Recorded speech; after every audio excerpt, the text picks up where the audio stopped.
Eu vim para escutar tua palavra, tua palavra, tua palavra de amor. Eu gosto de escutar Tua palavra, tua palavra, tua palavra de amor. Eu quero entender melhor Tua palavra, tua palavra, tua palavra de amor. Muito bem, meus queridos, nós viemos aqui porque queremos, de alguma forma, também ouvir a mensagem de Deus para cada um de nós, não é? A palavra que o Senhor sempre nos oferece, mas que às vezes falta nós a percebermos na nossa vida e deixarmos ela entrar e frutificar no nosso coração, não é? E a palavra de Deus é algo que precisa ser verdadeiramente escutada, não é? Mais do que ouvida, porque ouvir qualquer animal consegue ouvir, mas escutar somente o ser humano consegue, porque escutar requer mais do que a audição, recebe atenção, não é? Precisamos mais do que ter um ouvido que ouve, mas um coração atento à mensagem que é recebida, não é? Olha, se vocês bem perceberam, nós viemos desde o começo do tempo pascal, lendo sempre na primeira leitura o Atos dos Apóstolos, não é? E veja a ação desses apóstolos, testemunhas de Jesus Cristo, principalmente na figura de Pedro e de João, não é? Como eles cresceram na fé. Vocês acompanharam isso? Hoje nós tivemos na primeira leitura justamente isso, não é? Eles foram levados ao sinédrio, ao conselho dos judeus, não é?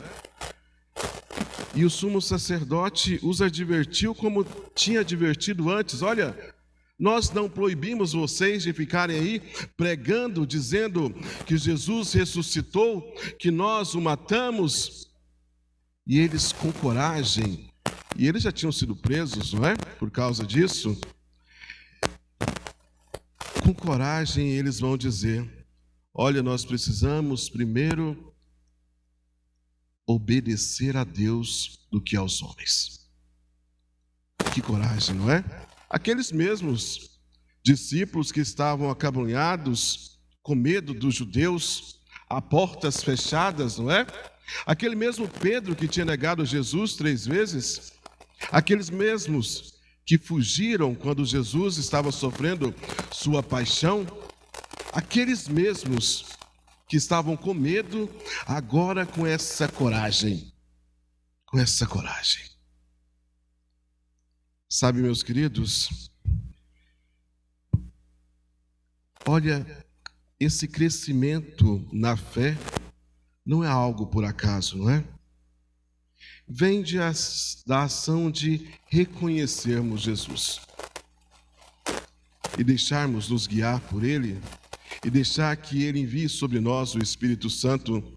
Não é por nós mesmos que somos corajosos ou que temos uma verdadeira fé, mas é pela ação de Deus que age em nós a partir do momento que nós nos abrimos a isso. Porque se nós não abrirmos, se nós não buscarmos, se nós não nos oferecermos a Deus, a graça não acontece. Deus não vai nos forçar a fazer algo que nós não queremos, não porque Ele não tenha poder, mas porque Ele não quer.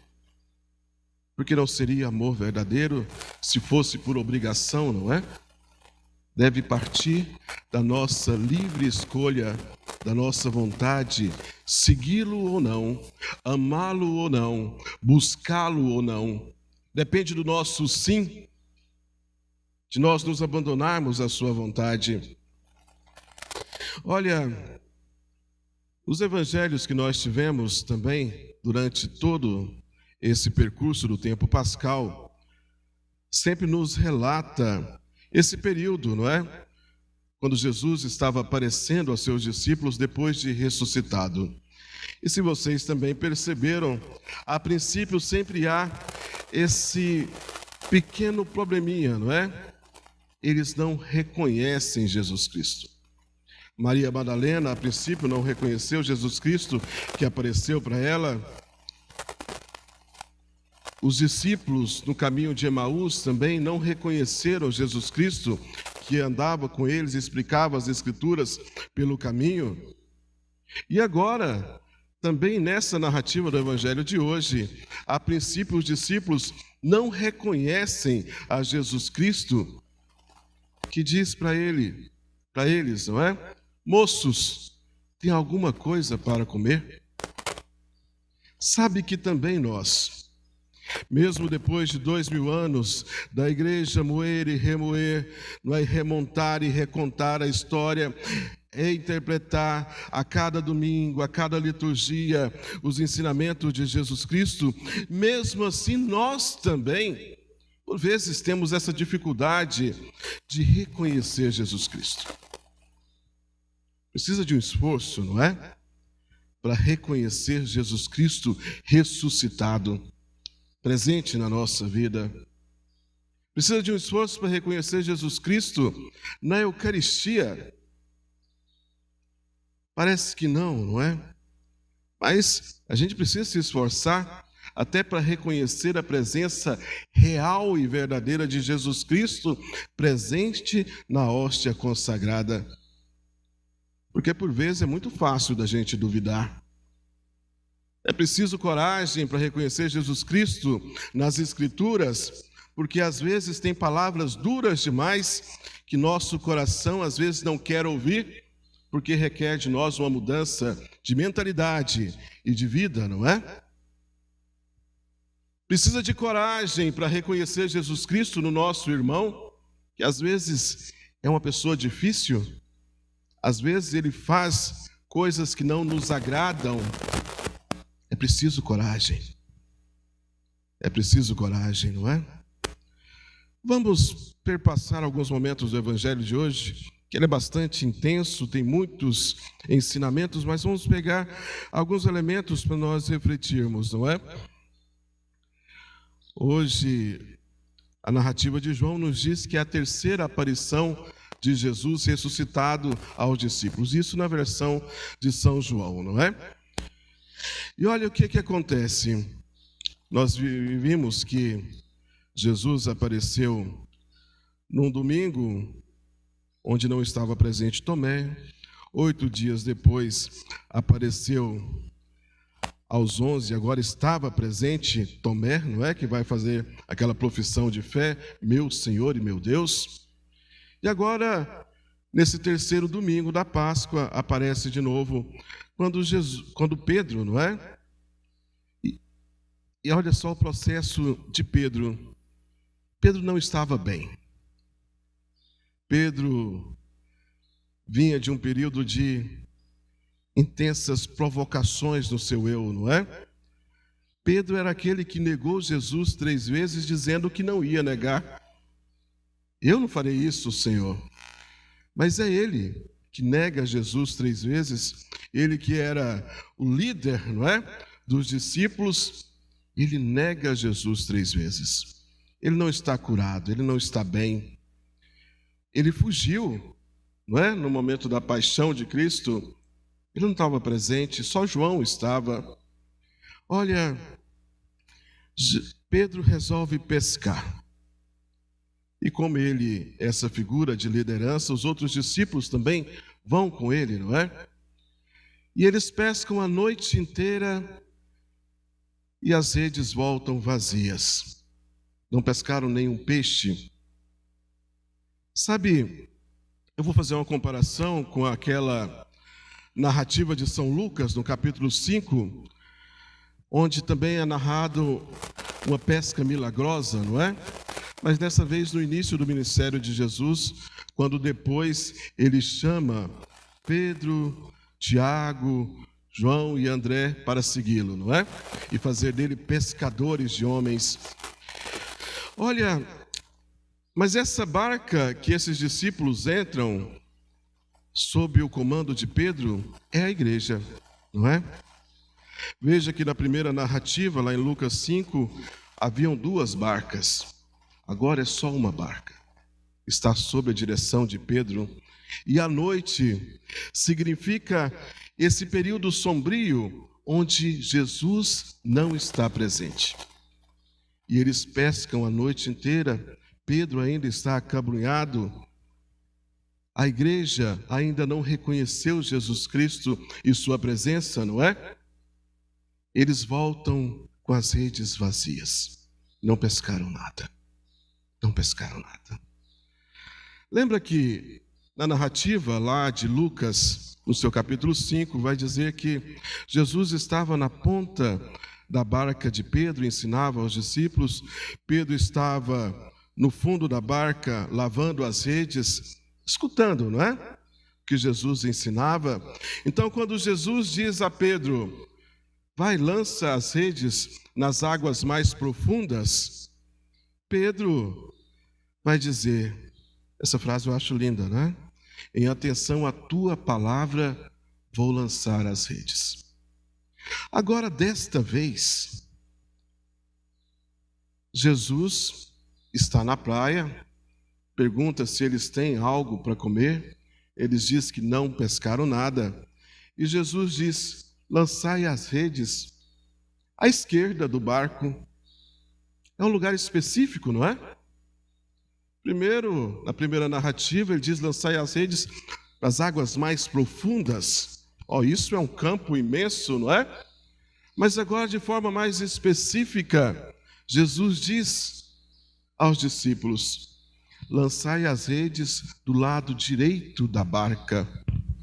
E eles lançaram. Pedro nem disse nada, apenas escutou a voz e lançou. Nem tinha reconhecido ainda Jesus Cristo na sua figura corpórea ali na praia, não é? Lançou as redes e pegaram 153 grandes peixes. Na outra narrativa, falou que foi só uma quantidade enorme de peixes que uma barca sozinha não conseguia arrastar, não é?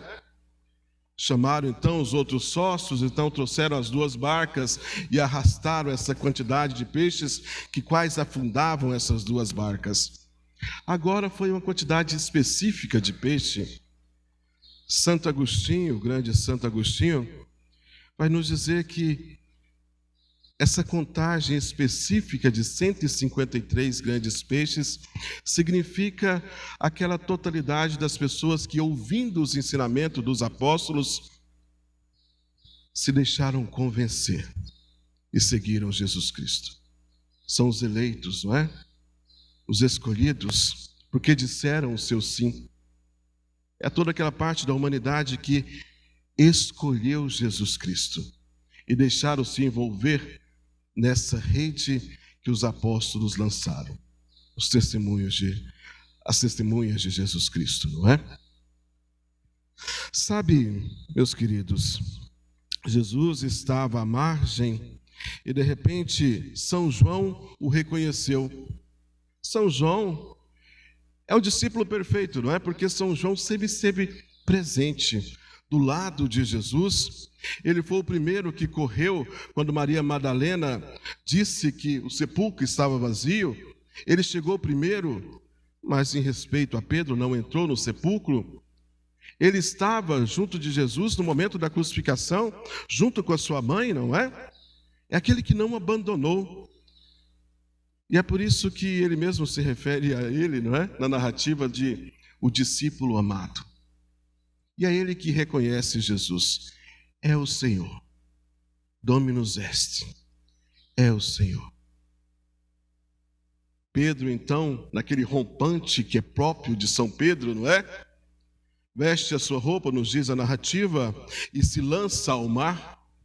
A roupa, nos diz Santo Agostinho, significa que Pedro agora se revestiu novamente do seu ministério, não é? Ele estava acabrunhado, então não estava ainda vamos dizer assim, tinha abandonado um pouco o seu ministério, mas agora ele retoma, veste de novo o seu ministério, se lança nessas águas e vai até Jesus. Vai até Jesus. É interessante que Jesus tinha perguntado se eles tinham alguma coisa de comer, mas quando eles viram Jesus na praia, já tinha brasa, já tinha peixe e já tinha pão, não é? Jesus pede que eles tragam mais peixe, mesmo ele tendo, mas daqueles que foram pescados. Daqueles que foram pescados. E note uma coisa, amanheceu. Amanheceu. Eles veem Jesus de manhã. A luz aparece, não é? Quando Jesus está presente. Quando Jesus está presente. E eles comem, fazem a refeição, Jesus parte o pão. É um claro sinal da Eucaristia. Só para finalizar, eu quero falar para vocês dessa segunda parte do Evangelho, onde há, vamos dizer assim, a cura de Pedro, não é? Jesus vai dizer, logo após eles comerem, Pedro, filho de João, tu me amas? Pedro vai dizer, sim, Senhor, tu sabes que eu te amo. Jesus pergunta uma segunda vez e pergunta uma terceira vez, não é?